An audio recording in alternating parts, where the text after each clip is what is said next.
Leaders see things differently because they consciously look at things differently. The most effective leaders are aware of their actions and the actions of others. They have the ability to see the unseen.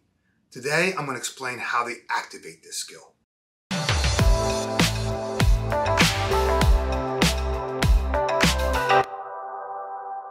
Many leaders believe they are the victim of their circumstances. They have diluted themselves into believing a specific situation they find themselves in is impossible to change. They convince themselves that the situation is bad, and all they do is dwell on all the things that can potentially go wrong. In this moment of weakness, they allow insane thoughts to enter their mind. Allowing insanity to enter your mind means you have not judged sanity as wholly desirable. Contrary to what you may believe, you are not a prisoner of any situation or of any individual. There is another way of looking at the world. You can view your situation, any situation you find yourself in, as a place of freedom. I say this because peace comes from a place deep inside you that only you can activate. I recently did a video on YouTube, on my YouTube channel, you can check it out, where I talked about how every leader needs an inner guidance system, right? For me, it's the quiet inner work I do that reveals the many illusions I find myself entangled in, and it raises my awareness to the many insane thoughts that are percolating in my head.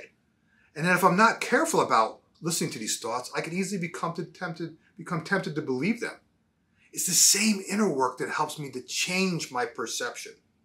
See, I didn't always see things differently as I do today. The younger me easily bought into all the crazy stories my ego was convincing me were true. It wasn't until I learned that there was a different way of looking at things that I actually began to see things differently.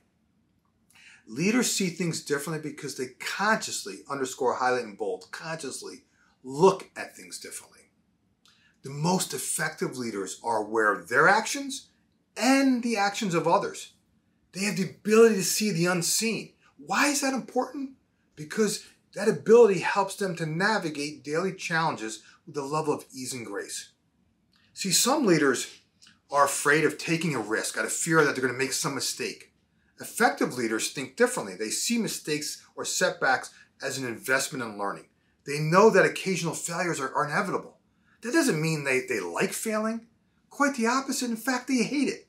However, the insight and knowledge they gain leads to more wisdom.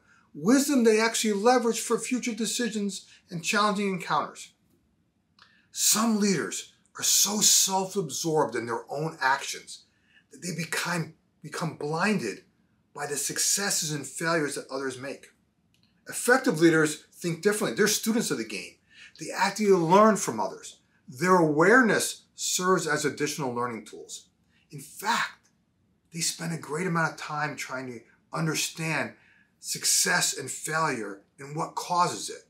They study what others do and what they don't do with the intention of learning from it. Then they take those learnings and they apply them to their situations. See, effective leaders see a different world because they want to see a different world. Every one of us, and I often talk about this a lot, every one of us has two voices in our head. One is our ego, the other is our spirit. We're all very familiar with the ego voice, the crazy one that keeps shouting all kinds of things we can't do, we shouldn't do, right? It's the same voice that highlights all the things that could potentially go wrong.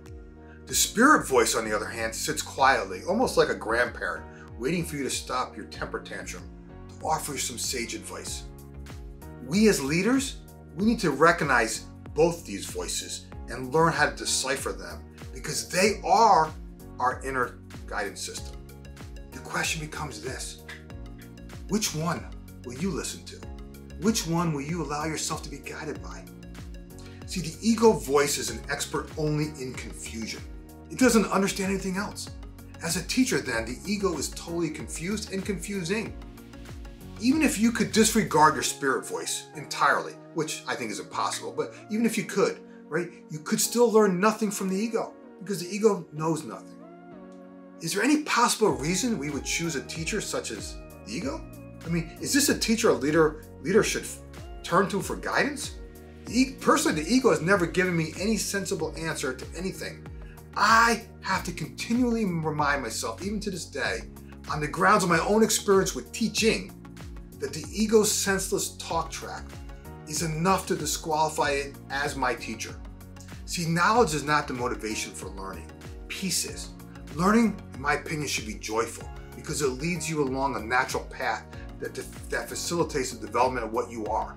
Learning is painful when it's laced with endless contradictions. The Spirit teaches you the difference between pain and joy. It leads you down a path of freedom, allowing you to disregard or look beyond everything and anyone who is trying to hold you back. It gives you the strength and courage to take that one bold step forward when you need to. It encourages you to create with no boundaries. It embodies you with unlimited power to express yourself. Can you feel that difference? Can you see the difference? Effective leaders see things differently because they're consciously aware of the voice inside them that allows them to be the best version of themselves.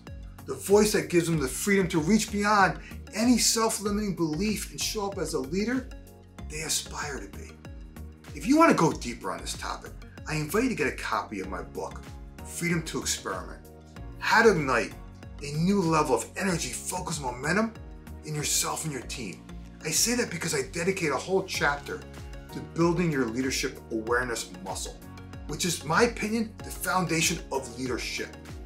Follow the link in the description to get a free copy, and I'll personally sign it for you. Okay, if you liked what I shared today, do me a favor, give it a thumbs up, share a comment related to your business, and of course, subscribe, because each week I'm sharing content to help you and your team embrace change, focus your efforts, and accelerate results. Remember this, you're just one idea away. Talk to you soon.